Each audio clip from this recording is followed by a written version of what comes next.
morning, yes. Last lecture we have started with the introduction to electromagnetic field. Now in this lecture I am going to explain you the further part of electromagnetic. पिछले lecture में अपन ने समझा था कि electromagnetic होती क्या है, electromagnetic field का मतलब क्या है। अब मैंने जैसे बताया था कि इलेक्ट्रोमैग्नेटिक फील्ड मतलब combination of electric field with magnetic field. Electric field को जब मैग्नेटिक फील्ड के साथ मिलाया जाता है तो जो फील्ड जनरेट होती है उस फील्ड का नाम है इलेक्ट्रोमैग्नेटिक फील्ड। अब इस तरीके के फील्ड को एनालाइज करने के लिए जो टूल इस्तेमाल किया जाता है उस टूल का नाम है vector. Vector is a mathematical tool which is used to analyze the different types of fields.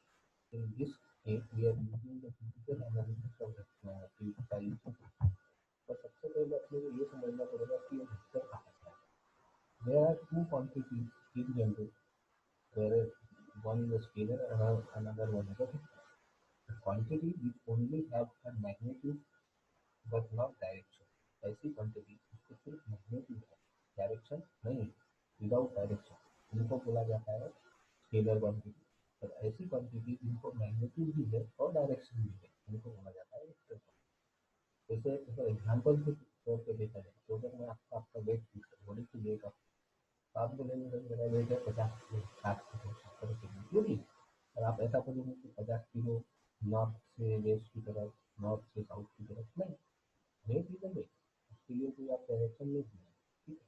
चाहे मैं आपको इस रूम का वॉल्यूम पूछ लूँ जिस रूम में मैं बैठा हूँ या आप क्या पकड़ते हो, चाहे मैं आपको टेम्परेचर पूछ लूँ कि आपका टेम्परेचर कितना है, तो आप बोलेंगे sir it is 25 degree Celsius. तो आप ये नहीं बोलेंगे कि 25 डिग्री सेल्सियस टू 25 या 30 डिग्री जो भी टेम्परेचर है कॉमन है, सब डायरेक्शन है। तो ऐसी क्वांटिटी जिनको सिर्फ मैग्नीट्यूड होता है, quantity only holds the magnitude and won't have any kind of a direction are called as a scalar quantity. But if any quantity will along with magnitude also has a direction, मतलब magnitude तो है ही है और direction है, उस तरीके की quantity को बोलते हैं वेक्टर। बेस्ट एग्जाम्पल है फोर्स।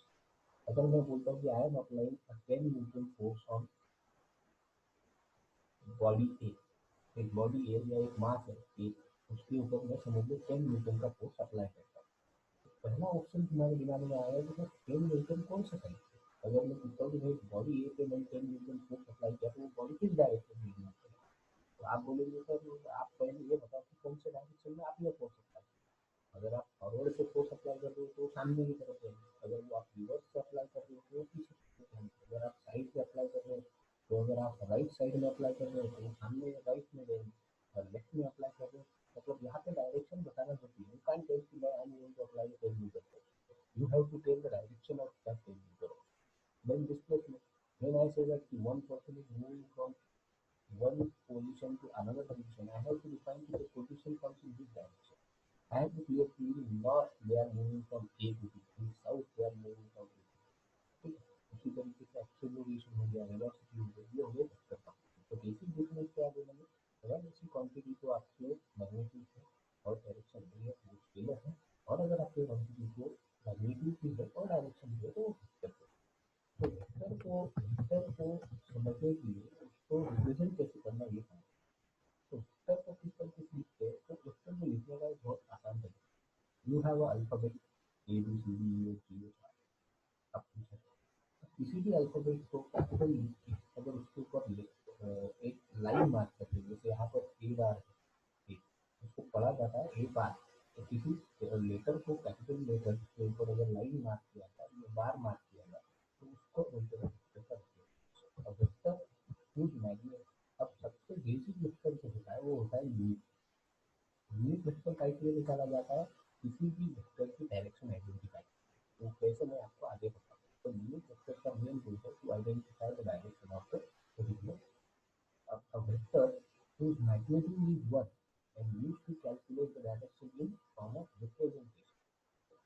मतलब यूनिट वेक्टर कौन सा वेक्टर है, अ वेक्टर जिसका मैग्नीट्यूड कितना है 1, उसकी मैग्नीट्यूड की वैल्यू कितनी है 1, और जिसका इस्तेमाल वाई के लिए किया जाता है calculate the direction in any form of representation. For example आपके पास एक वेक्टर है ए बार 2i + 3j + 4। अब ये ऐसा क्यों लिखा गया 2i + 3j + 4 से, जनरली जब कोई भी पॉइंट स्पेस में रखा जाता है तो उसको एक कार्टेशियन कोऑर्डिनेट में मान के चलते हैं। तो उसके तीन वेरिएबल होते हैं एक्स वाई। यहाँ पे लिखते हैं वेक्टर में अपन उसको IGP से फॉर्म करते हैं। एक बार अगर ऐसा पॉइंट है कि उसका वैल्यू है 2y, y मतलब x से 2 की तरफ, 3 मतलब y से 3 और 4 की मतलब 6 से 4, ये 2y प्लस 3 प्लस 4 के नाम का एक वेक्टर है और आपका इसका यूनिट वेक्टर निकालना है। तो उसको यूनिट वेक्टर को लिखने का तरीका कैसे था, नॉर्मल वेक्टर में कैपिटल लेटर तो उसके ऊपर बात, यूनिट वेक्टर में स्मॉल लेटर उसी कैपिटल लेटर वाले वेक्टर का और उसके ऊपर क्या, अगर किसी वेक्टर के ऊपर क्या आ जाए तो उसको यूनिट वेक्टर कहते हैं। इसका फॉर्मूला होता है a cap equal to a bar upon mod of. अब a बार तो आपको पता है कितना है, y plus 3j plus 4, mod मतलब क्या होता है, मैग्नीट्यूड।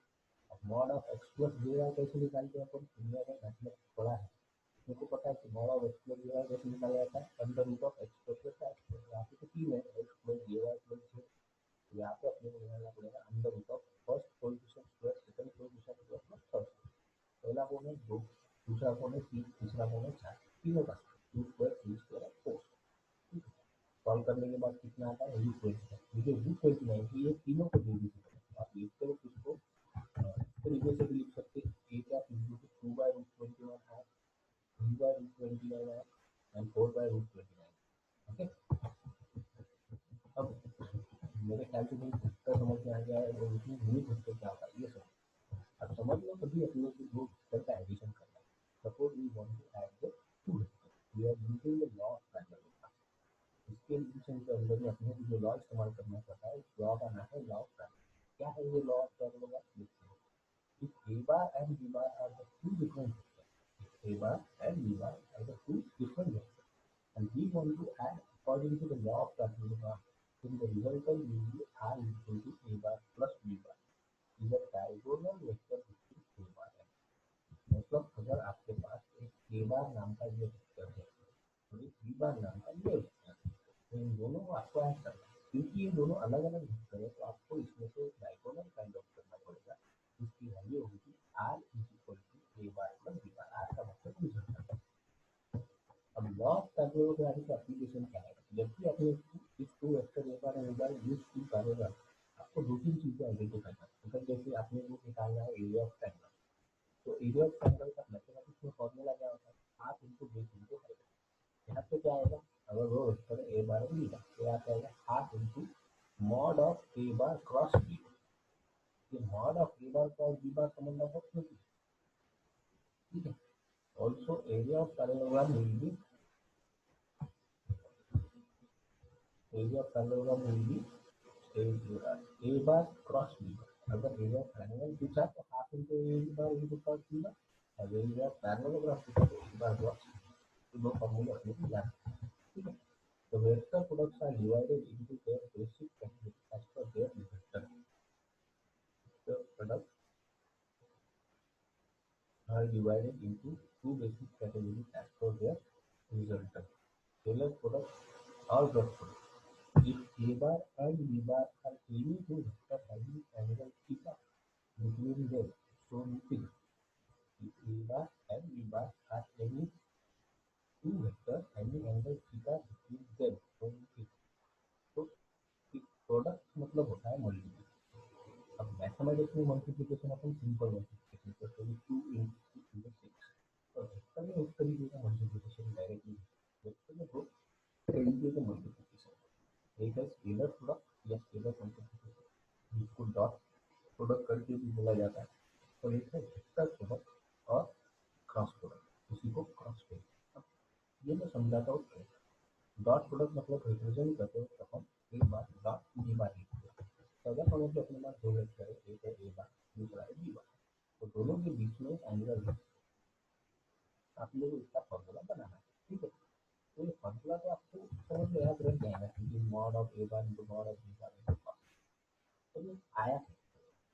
जब भी हम किसी दो चीजों का मल्टीप्लिकेशन है तो बेसिक चीज क्या है, मतलब हमें दो का तीन के साथ मल्टीप्लिकेशन, तो वो मल्टीप्लिकेशन करते वक्त एक चीज अपने को मैथमेटिक्स में पता होती है, या रॉ अपन ऐसे समझ के चलते हैं कि वो दोनों क्वांटिटी सेम है। मतलब अगर मैं बोल रहा हूँ कि भाई मेरी हाइट 5 फुट है, 5 फुट 10 है या 6 फुट है, समझ मेरी हाइट 6 फुट, और सामने वाला मेरा एक आधा दोस्त है उसकी हाइट 4 है, अब मैं बोलूँगा आप दोनों को इन दोनों का मल्टीप्लिकेशन करना है, तो आप आसानी से बोल दोगे सर आपके दोनों के साइड का मल्टीप्लिकेशन 6 into 4 20। पर अगर मैंने बोल दिया सर मेरा हाइट 60 है और उसका वेट 50 है, अब बताओ मल्टीप्लिकेशन कैसे? Is it directly possible to multiply because this time the quantity are not. तो दुनिया में किसी भी दो चीज़ों का मल्टीप्लिकेशन करने की मल्टीप्लिकेशन एक्चुअली मैथमेटिक्स से आया है इसलिए कि आप उसमें सिमिलरिटी सेट क्रिएट करें।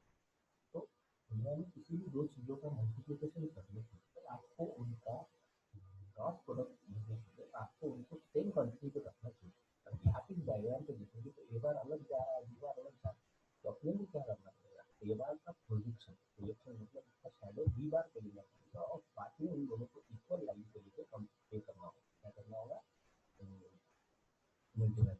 अब अगर ए बार को मुझे यहाँ पर लाना है फॉर एग्जाम्पल, ए बार कितने से आएगा? ए बार खुद और एंगल जितने एंगल से उसको आगे डिस्प्लेस करना पड़ेगा, बराबर? एंगल कॉस, बिकॉज वो दोनों एक ही क्वांटिटी के पार्ट है तो यहाँ पे कॉस है। ए बार कॉस उनको फॉर्मूला आ जाएगा mod of A bar mod of A bar into cos. अगर आपको किसी ने बोला कि calculate the scalar projection of A bar और बी बार, इस तरीके के प्रोजेक्शन को बोलते हैं स्केलर प्रोजेक्शन, क्योंकि स्केलर प्रोडक्ट के अंदर का प्रोजेक्शन। तो उसका फॉर्मूला है scalar projection of A bar और B bar is equal to mod of A bar cos theta. और वेक्टर प्रोजेक्शन बोला तो vector projection is equal to vector projection of A bar और B bar will be equal to mod of A bar cos theta. और vector है इसका मतलब उसको direction होगी, स्केलर है तो उसको डायरेक्शन की जरूरत नहीं है, उसको कितना ले लिया। तो इट इज ए बी क्या ए बी क्या मतलब कौन से डायरेक्शन में जा रहा है? बी के डायरेक्शन में जा रहा है, बराबर? उसको बोलते हैं ए बी। ठीक है, ये फॉर्मूले भी आपने याद रखना है। अब अगर आप वेक्टर का मल्टीप्लिकेशन लेते हैं तो इसको आप मल्टीप्लिकेशन भी बोलते हैं। ठीक है, तो ये बात याद में रखने की जरूरत है कि आपके पास तीन अगर वेरिएबल है आई जे के, तो आप उसको एक सर्कल के अंदर रिप्रेजेंट, अगर आप आई का मल्टीप्लिकेशन जे के साथ करते हो तो रिजल्ट क्या आएगा? जे का मल्टीप्लिकेशन के साथ करते हो तो रिजल्ट आएगा। मतलब किसी भी दो वेरिएबल का क्रॉस प्रोडक्ट अगर आप लेते हो तो उसका आंसर थर्ड वेरिएबल आएगा, आई इंटू जे, जे इंटू के, आई इंटू आई। ठीक है, अगर आप उल्टा मल्टीप्लिकेशन करते हो मतलब होता है दो इनटू का, तो आप आई से जे की तरफ ना जाते हुए जे से आई की तरफ जाते हो, इसको उल्टा है, इट इज माइनस। आई से पी की तरफ ये माइनस से, ए से जे की तरफ से। ये डायग्राम आपको आगे मैथमेटिकल कैलकुलेशन करते वक्त ध्यान में रखना। ठीक है, vector projection of A bar in the direction of B bar is equal to mod of A bar cos theta A B. ठीक है, नॉइज को रिमेंबर। अब डॉट प्रोडक्ट में क्या होता है? आई डॉट आई अगर आप करते हो सेम वेक्टर का मल्टीप्लिकेशन सेम वेक्टर के साथ तो आंसर आता है one. I dot I J dot के डॉट के वन। आप अगर अलग मल्टीप्लिकेशन करते हो जैसे आई डॉट जे तो जीरो आए, मतलब डॉट में ये चीज याद रखो, डॉट प्रोडक्ट प्रोडक्ट दो तरीके के हैं, तो डॉट एक क्रॉस। डॉट में सिमिलर वेक्टर का मल्टीप्लिकेशन कितना आता है? वन, चाहे आई इंटू आई, जे इंटू जे, ए इंटू जे, बी इंटू। देखो सेम अगर वेक्टर वेरिएबल है तो उनका मल्टीप्लिकेशन क्या होगा? अलग आए कोई भी दो आए अलग, आई जे जे के, तो आंसर आएगा सिक्स। और क्रॉस में वैसा नहीं होता, क्रॉस में अगर सेम वाले आए तो जीरो, मतलब उसका उल्टा, आई इंटू आई जीरो, जे इंटू जे जीरो, ए इंटू के जीरो। इसमें क्रॉस में आई इंटू जे का मल्टीप्लिकेशन थर्ड, जे इंटू के का मल्टीप्लिकेशन थर्ड और ए इंटू आई का थर्ड, थर्ड मतलब बचा। ठीक है, तो डायरेक्शन आपको देखना है, वो सर्कल आपको याद में रखना, ये वाला ऊपर वाला और उसके साथ आपको डायरेक्शन आइडेंटिफाई। ठीक है, ये नीचे वेक्टर का फॉर्मूला है प्रॉपर्टीज ऑफ क्रॉस प्रोडक्ट। ये तीन बेसिक प्रॉपर्टी एक्चुअली ये पूछी नहीं जाती है और अपने को पता होना चाहिए। Basic property. ठीक है, तो अब अपन इसको न्यूमेरिकल के साथ शुरू करते हैं। आप ये न्यूमेरिकल होने के बाद इसको एक मेरा बताने होने के बाद इसको घर पे प्रैक्टिस करें। ठीक, न्यूमेरिकल नंबर वन। ठीक है, three points are given, P 6 2 minus 3, q minus 2 3 0, r minus 6 minus 4 6 and 5. So to find the PR resulted angle between RQ P bar and RQ R bar. Vector projection of RQ Q bar and RQ R bar. Area of triangle Q bar and perimeter of triangle P. तो चार चीजें निकालें। चलो एक एक के बारे में सोचते हैं। पहले जो अपने को तीन पॉइंट दिए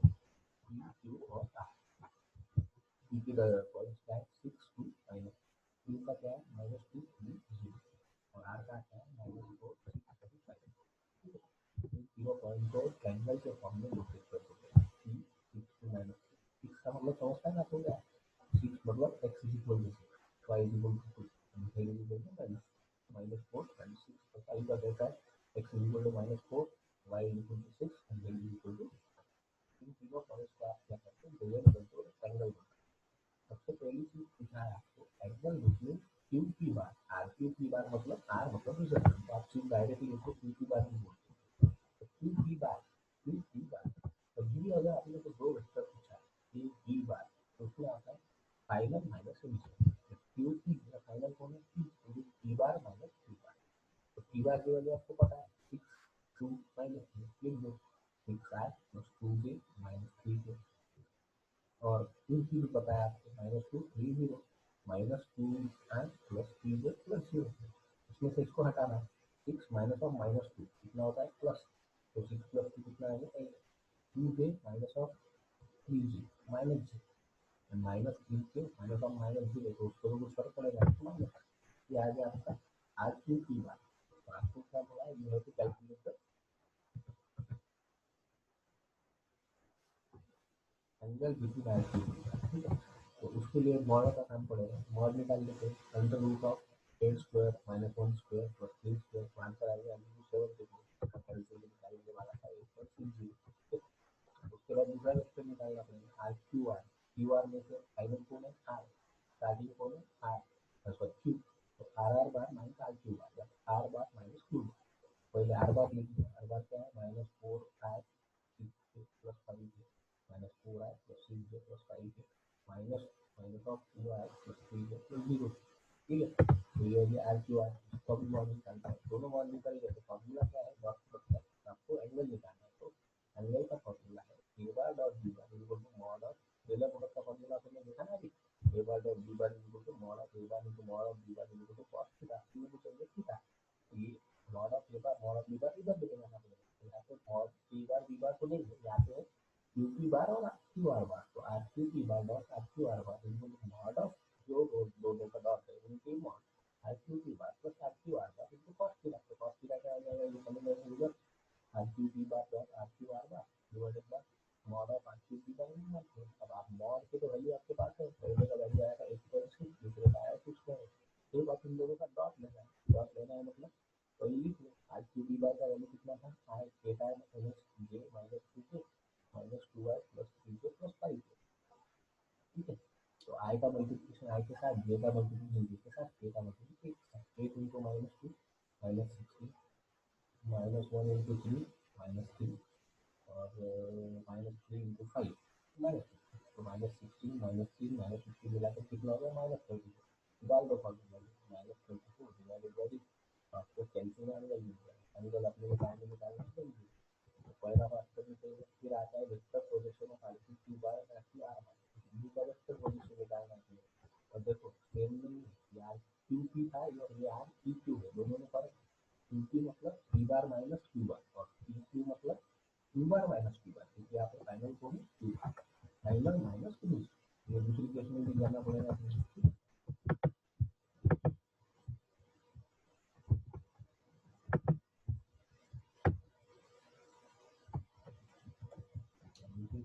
projection of R P Q bar, formula है mod of R P Q, जिसका निकालना है उसको पहले mod of R P Q bar cos theta क्योंकि आर बार, ठीक है। तीन चीजें निकालना पड़ेगा, are P Q bar cos theta और ए पी। तो आर पी क्यू बार का फॉर्मूला क्या होता है? आर क्यू बार का मतलब Q bar minus R R bar. तो क्यू के कोऑर्डिनेट के हिसाब से निकाल लो, ये आंसर आपको मिल जाएगा यहाँ पे। फिर आएगा साइन कॉस थीटा, फॉर्मूला वही are P Q bar dot R P R बार, यहाँ पे कॉस थीटा का फॉर्मूला निकाल लो। फिर बचता है आखिरी चीज, यहाँ पे A P R bar. A P R बार मतलब पी आर बार का यूनिट है। पी आर बार आपको पता है जो भी वैल्यू है, पी आर कैसे निकालेंगे? आर बार माइनस पी बार, तो आएगा minus 13 plus 14 plus 1 divided by mod. अब हर एक को डिवाइड करना, आपको ए पी आर बार मिलेगा, तीनों का मल्टीप्लिकेशन लो। जैसे आपने पहला जब निकाला आर पी क्यू बार, इसका मॉड कितना है? 8.6। फिर आपने निकाला कॉस थीटा, थीटा का वैल्यू कितना है? 0.9।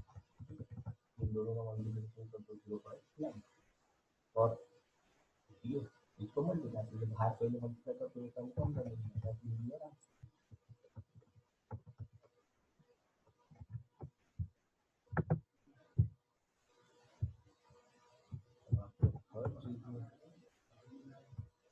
निकाल देंगे ट्रायंगल का area half into base into height. Base क्या है क्यू आर, हाइट क्या है क्यू, उस हिसाब से आपको निकालना होगा।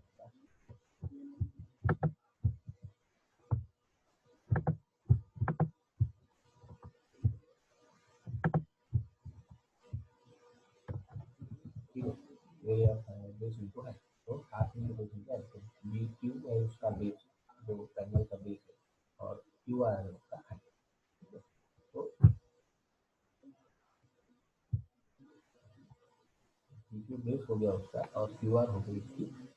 ठीक है, तो आपको क्या करना है कि आपको पी क्यू और क्यू आर का एक हाइट और बेस लेना है। तो यहाँ पे पी क्यू निकाल दो आप, और क्रॉस प्रोडक्ट, क्रॉस प्रोडक्ट कैसे निकालते हैं, सीधे मैट्रिक्स जैसे आपने सॉल्व किया होगा आई जे के, और पी क्यू के बॉडी में मतलब आपको पी क्यू था माइनस एफ प्लस जे प्लस उसका वैल्यू निकालना है। ठीक है, पी क्यू का coordinate minus F one plus three, और ये माइनस टू थ्री फाइव, ये किसके कोऑर्डिनेट है क्यू आर। जो ऊपर में पी क्यू और क्यू आर की दोनों की वैल्यू निकाल के रखी है, वही वैल्यू आपको यहाँ पे पुट करना है।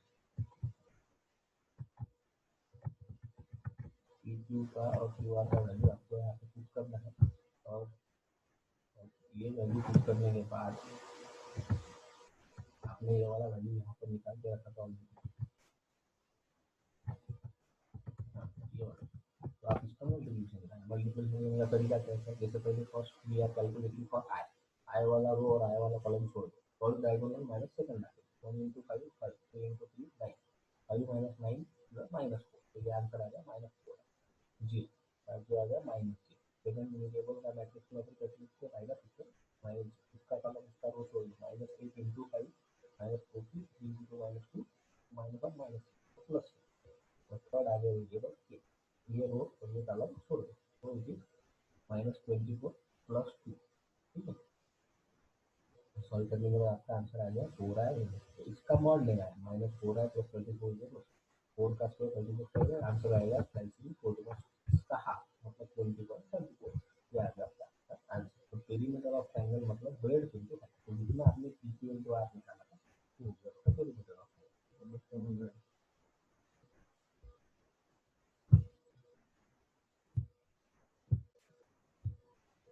ठीक है, इसी तरीके से सेकंड न्यूमेरिकल भी इसमें है, आप इसको सॉल्व करो, सॉल्व द गिवन पॉइंट, यहाँ पे क्या निकालना है आपको, for the given point M M and P.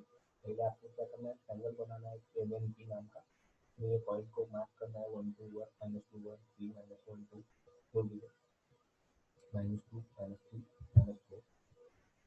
ठीक है, उसके बाद आपको 5 चीज़ें निकालनी है, R N N bar plus R N P bar, उसके बाद दूसरा उसका मॉड, तीसरा यूनिट वेक्टर, चौथा 2 आर पी बार माइनस क्या, अभी 2 कैसे निकालेंगे, पहले आर पी बार निकाल लेना, आर पी बार कैसे निकालते अपन, P bar minus R bar, और उसको सबको 2 से मल्टीप्लाई करो, फिर बाद में आर एन बार निकालेगा, एन बार माइनस आर बार, ठीक है, ये न्यूमेरिकल आपको सॉल्व करेगा। चलो हम इसको डिस्कस करें। अगर कोई जैसे 1 2 दिन न्यूमेरिकल चले गए हैं, अगर कोई क्वेरी होती है उसके अंदर में, मतलब कल अपन एक न्यूमेरिकल लेके उसको खत्म कर देंगे, तो क्वेरी रहती है तो मंडे को वगैरह अपन सेशन में डाल देंगे, जिसमें अपन उस चीज़ को क्या करेंगे,